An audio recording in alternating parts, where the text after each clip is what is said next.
Well,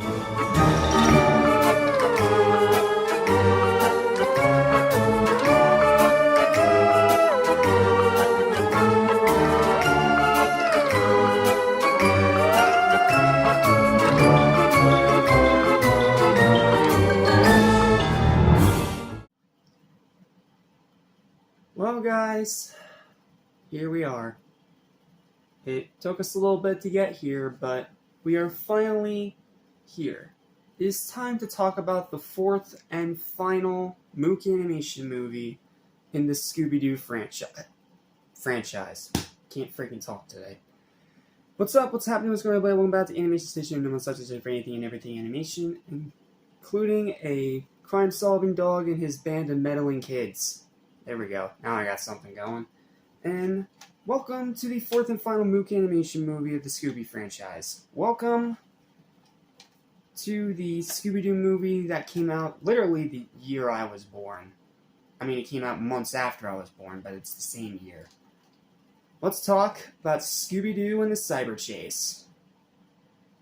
I love this movie. In fact, I'd go so far as to say this is probably among the top 5 or top 6 best Scooby-Doo movies in the franchise. It's funny, it's action-packed, it's silly, it's goofy, but it's also really unique, creative, and, well, it's dedicated to the late, what was his name? I think it was Mr. Barbera who passed away. It was one of the two. It was either Hanna or Barbera that passed away right when this movie was being made, and the movie's dedicated in his honor. So, because of that, we are going to talk about it. So, the synopsis is actually pretty short for this one. I was pretty surprised. So, this won't be a super long review, but we will talk about the voice acting, we will talk about some facts and trivia, and we'll go straight to the written review after we do the synopsis. So, as I finally put down my childhood VHS tape of this movie, let's dive into Scooby-Doo and the Cyber Chase. Cat Icarus's least favorite Scooby-Doo movie. Sorry, Caddy. I'm going to disagree with you on this one. The mystery gang visits their old friend Eric at his college. Eric invited them because he made a prize-winning computer game based on their adventures using a high-tech laser. They arrive at the same time a scary beast called the Phantom Virus is causing mayhem. It is established that the monster has been materialized from the Phantom Virus, which has infected Eric's program, and that it can be weakened by using high-powered supermagnets. The suspects appear to be Eric's teacher, Professor Kaufman, his friend Bill, and a grumpy campus security officer named Officer Wembley. Wembley is one of the funniest parts about this movie. His interactions with the Scooby Gang, especially with Scooby when they first meet, is hilarious. During one of the Phantom Virus's scare runs, the gang and the virus are beamed into Eric's 10-level video game. To finish each level, oh, by the way, the game, in a nice, cheeky little self-referential joke, is actually called Scooby-Doo and the Cyber Chase, which is also where the title of the movie comes from. So, cute little fourth wall break reference. To finish each level, they have to find a box of Scooby snacks. Level 1 is set on the moon. The second level is set in ancient Rome. The third takes place in prehistoric times. The fourth is under the ocean. Fifth is set in the backyard. Guess he ran out of ideas that day. The sixth level takes place in the samurai era. The seventh in ancient Egypt. The eighth in medieval times. And the ninth at the North Pole. Yeah, this is kind of just flying past all the other levels, despite the fact that there's a decent bit that happens in them. So, whatever. I'm going by the synopsis. On the 10th level, the gang discovers cyber versions of themselves at a restaurant, and these designs are all their original counterparts, except for Scooby and Shaggy, who are slightly changed. Shaggy has the red shirt he had from the 80s movie trilogy, which is weird, but it makes him stand out from normal Shaggy, so it makes sense. Not to mention they even went so far as to give these other versions the dotted eyes, just like in the classic TV series, which, it's a really nice reference. And then with Scooby, he's just a darker colored fur with a red collar instead of a blue collar. But outside of that, the rest of the designs are 100% from the 60s show. It has, the classic white shirt ascot for Fred, you have Daphne's iconic look, and you have Velma's slightly I believe it's a darker color than the one that's for the modern Velma, but it's a little hard to tell. But yeah, really cool way to get the original designs of the gang in there. Even though, again, they had to play around a bit with Shaggy and Scooby's designs because they don't really change at all, besides the dotted eyes from their usual designs. So yeah, that's really cool. They help the gang deal with the Phantom Virus and the Guardians of the Last Box of Scooby Snacks, which are the monsters the gang had all faced before. Jaguaro, Gator Ghoul, the Tar Monster, Old Iron Face, and the Creeper. Which is pretty cool. It's pretty cool they got some of the old school Scooby-Doo monsters in there. All of them are real in this game, whereas originally in reality they were all people in costumes and masks. The Phantom Virus leads the villains, because of course he does, he's the main villain of the movie. After a chase through the amusement park, they find the box of Scooby Snacks in the game arcade. Now, let me say something right now. Lost opportunity to not have Charlie the robot running around the amusement park. Like, really lost opportunity. After a chase through the amusement park, they find it in arcade. Okay, I already said that line, I'm sorry. Scooby-Doo and his cyber clone defeat the Phantom Virus, wiping it clean out of the game and existence itself.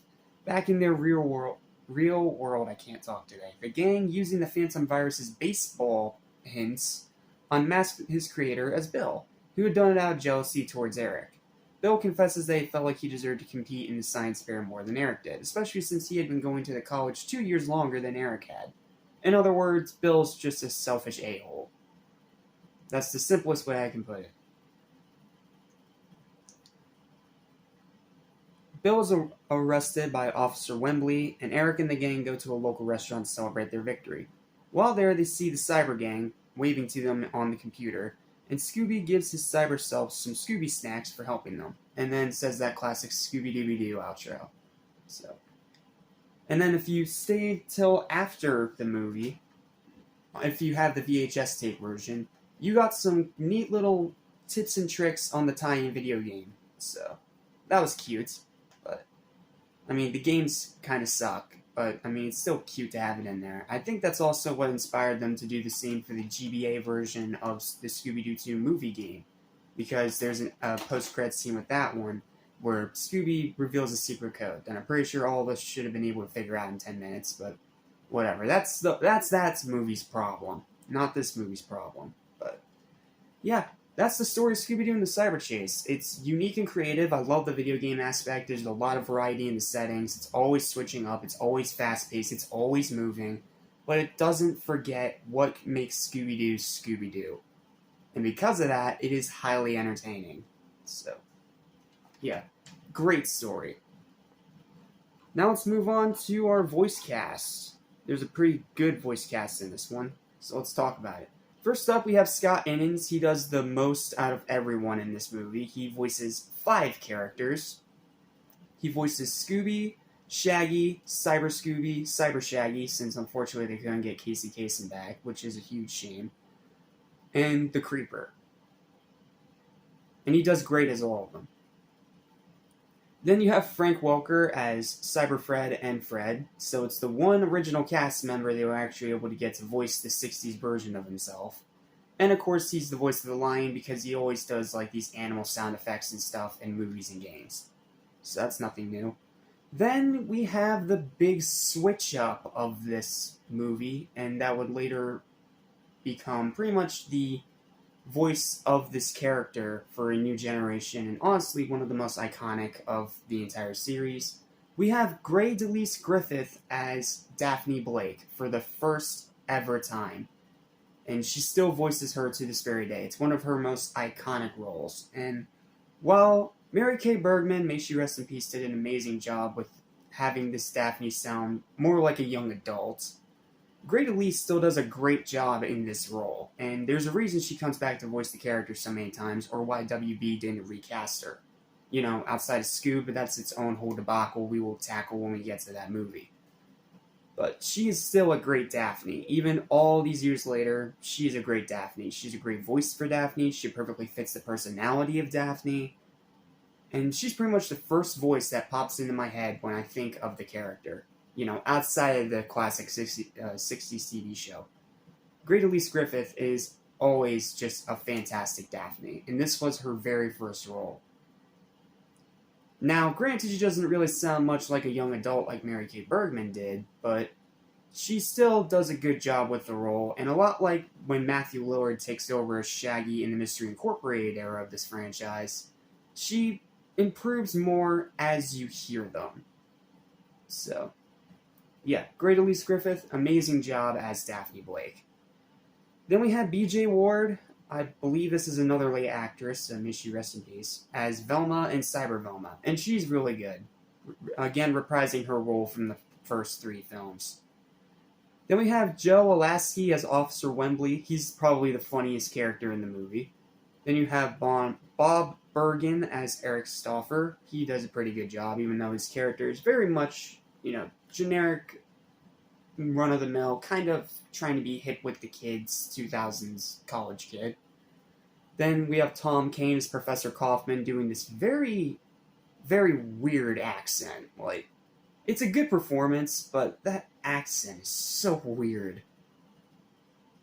Then we have Mikey Kelly as Bill Macklemore. Yes, it's pronounced Macklemore, just like the rapper, but it's not the rapper, it's somebody else, not entirely at all related to him, so don't get confused. It's spelled a different way, but it's pronounced Macklemore. What, you don't believe me? Listen to it in the movie for yourself. And then we have Gary Sturgis himself as the Phantom Virus, and he is a lot of fun in this movie. You can tell he had a ball behind the camera just being this over-the-top evil character. So, not to mention the Phantom Virus himself is just a really cool design. Like, it's simple, but it's really freaking cool. So, yeah, there's that. Then we'll talk a little bit about the songs. Unfortunately, the songs in this movie are not very good. And it's not that they're, like, terrible or anything. They're not, like, ear-bleeding bad or anything like that. But they're not at all very good. I mean, first up, you have the cover of the Scooby-Doo theme that plays in every single Scooby-Doo movie. Performed by Cindy Wilson, Kate Pearson, and Fred Schneider of the B-52s. Never heard of them. And it's fine. And then we have the 2 original songs of the movie, and both of them kind of suck. Hello Cyber Dream is okay, but it is very forgettable. And then Double Double Joint is just stupid. Like, just generic, boring, vocalist, technical, techno music, and it sounds terrible. So, yeah, Double Double Joint's a bad song, but the other 2 are fine. But overall, it's very forgettable, and compared to the soundtracks of the last 3 movies, huge letdown.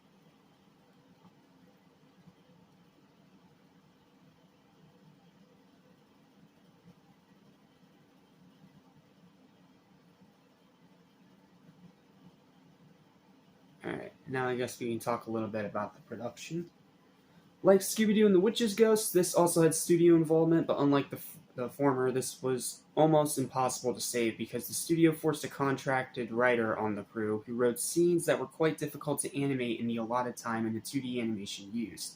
There was a lot of outsourcing after scenes had to be fixed. This led to the disbandment of the Brain Trust that included Davis Doy, Glenn Leopold, Jin Strensum, and Lance Falk, who planned to continue working on the series and had at least one other written, but the studio's inability to leave them alone provided too much.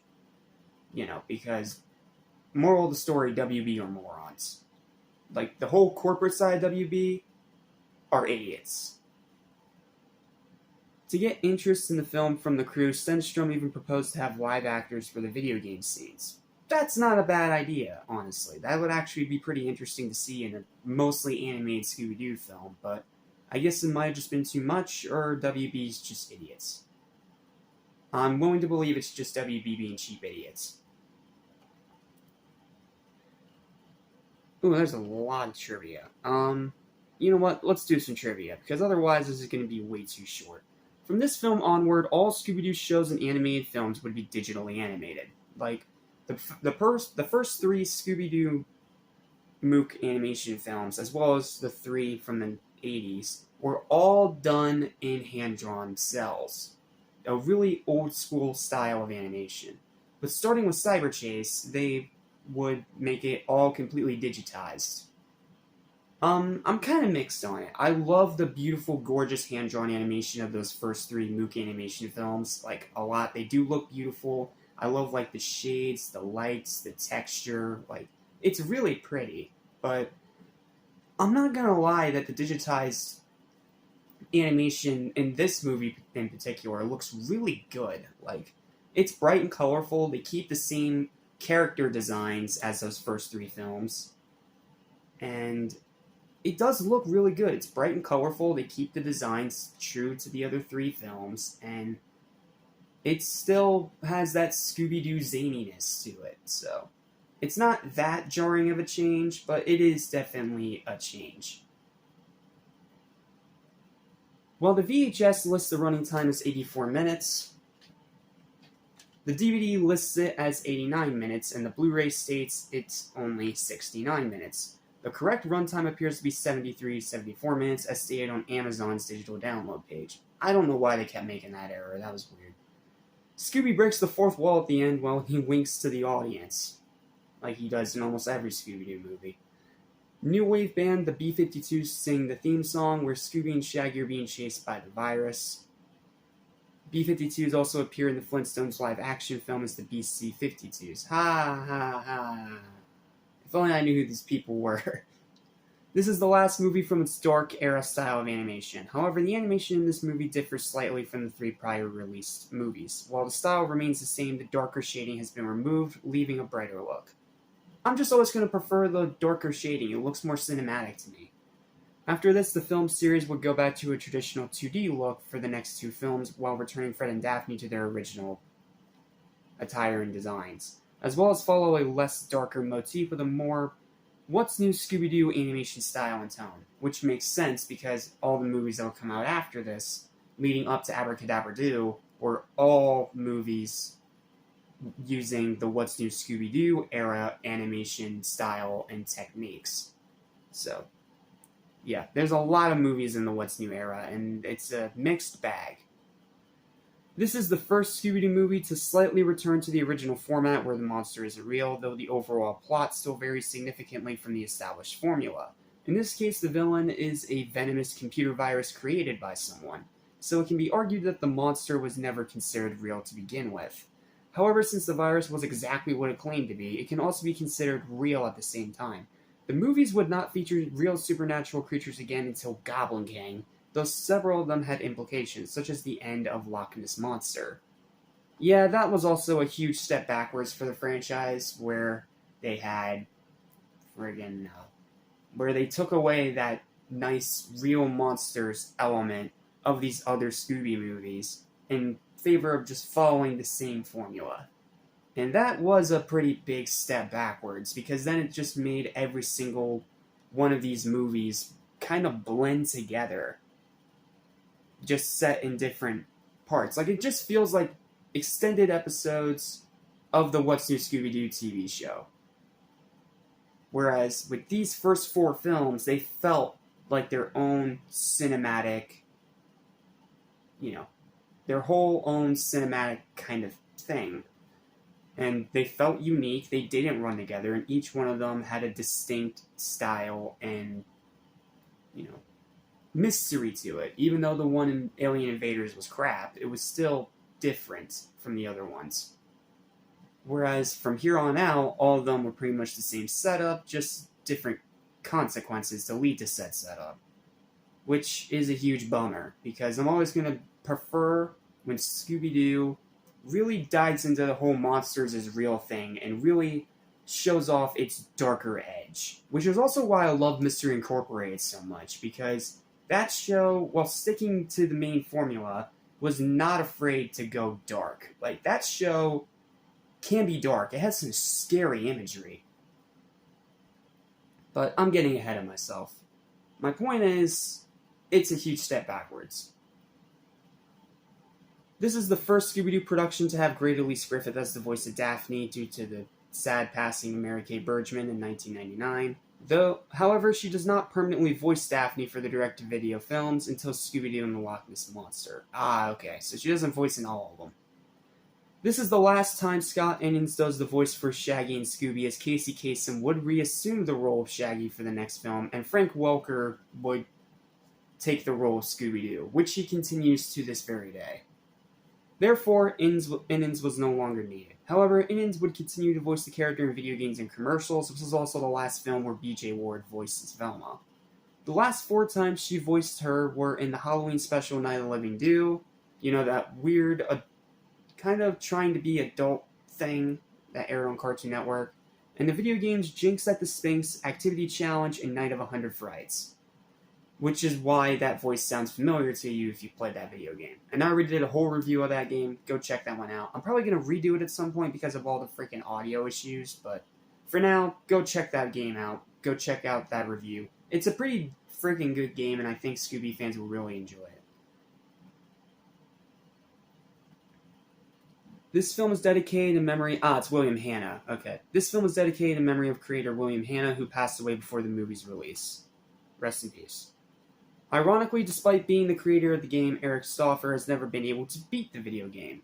Yet he himself says that he hasn't even been able to beat the final 10th level that he himself created. Which is a bit of a plot hole, but it's not that big a deal. So. Ironically, despite being the creator... we already said that. In a post-credits scene, the gang reveals what each liked about the game. This is usually removed from television airings. I don't know why they did that. It's a cute little segment, and thankfully, it's still in the VHS version. Like, after the movie finishes, you get that neat little post-credits scene, and then you get the tips and tricks for the video game. Due to the plot of the film, it would seem logical to release a video game tie-in. It has been the 3rd DTV film thus far to have a video game, the second one being Alien Invaders with classic Creed capers, Showdown, and Ghosts and Phantom of the Night.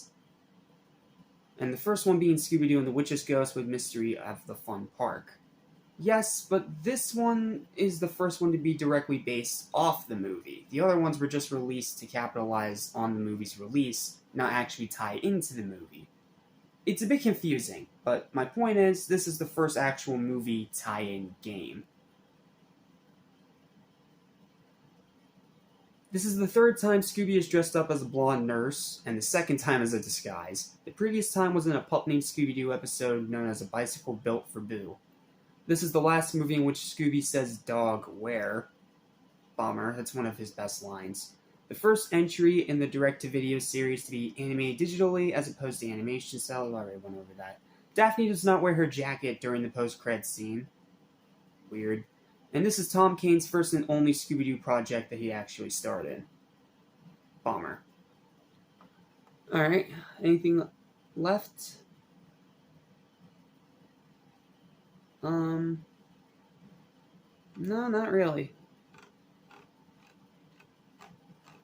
So, that's the animation, that's the voice acting, that's trivia. Now we'll just go ahead and finish off with our written review, and I'll give you my final verdict. It's going to be pretty high, I'm just going to say that right now. It's going to be pretty high.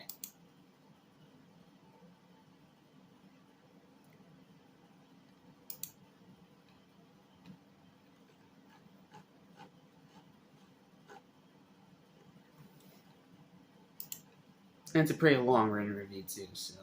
Here we go. Here it is, the final Mook Animation Scooby movie. First with digitized cells, a tie-in video game for PS1 and GBA, a board game themed around it. Yes, there was an entire board game featured around just this movie. That's how big the marketing was for this one. It changed the entire series going forward, for both better and for worse, and even had a whole fast food toy line tie-in with Wendy's. Yeah, I bet you didn't know that one. Let's dive into the Scooby movie of the year of my birth, 2001 Scooby-Doo and the Cyber Chase. After a computer virus invades the real world and wreaks havoc at a college university, the Mystery Inc. gang arrives to investigate. But when they're sucked into the video game that their colleague Eric created based on all their old masked capers, it's up to the gang to defeat the virus, beat the game, and solve this diabolically digitized mystery. I tried to be cheesy with the puns, but I'm really bad at them. I'm still working on it. The general reception to this fourth and final Mookie Animation Scooby movie has been mostly positive, but still pretty mixed. Most praised it quite highly and called it among Scooby's best films, but some, like Kid Icarus, bashed the hell out of it and considered it among his worst. Yeah, hell, that's my one curse word per video rule. As for me, I consider this one of only 4 Scooby movies that almost gives Zombie Island a run for its money. One of the other ones was Witch's Ghost. Cyber Chase isn't just a great Scooby-Doo movie for Mookie Animation to go out on, it's a fantastic Scooby-Doo movie in general. The hand-drawn animation of the first 3 is and always will be beautiful, but I can't deny that the new digitized animation in this movie is still pretty good, with bright colors and perfect amount of cartooniness, that the What's New Scooby-Doo TV show would do a good job emphasizing on when it came out a few years later.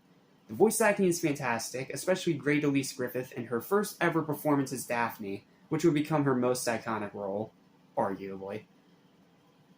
The characters are great, new and old. The mystery, while easy to figure out for adults, is still fun to see unfold. The computer virus is a great villain with a very enjoyable personality. He's just so over-the-top evil you can't help but love him.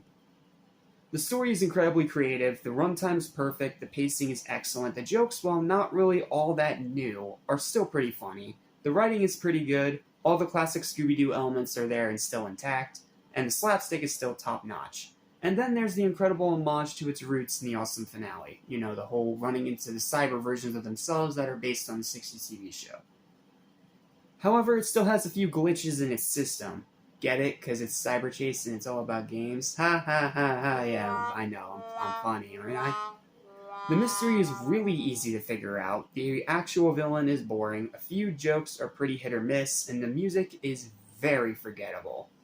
Overall, though, this is a fantastic film. Cyber Chase is a creative, unique, hilarious, and highly entertaining movie that has only gotten better with every watch. Sure, it's not as amazing as Zombie Island, but it comes very admirably close. Definitely recommended, it is a great time. But don't play the tie-in video game. It's crap. Final verdict for this movie is going to be a well-deserved and high 9.5 out of 10, which I believe is about the same score I would give Zombie Island now if I re-reviewed it.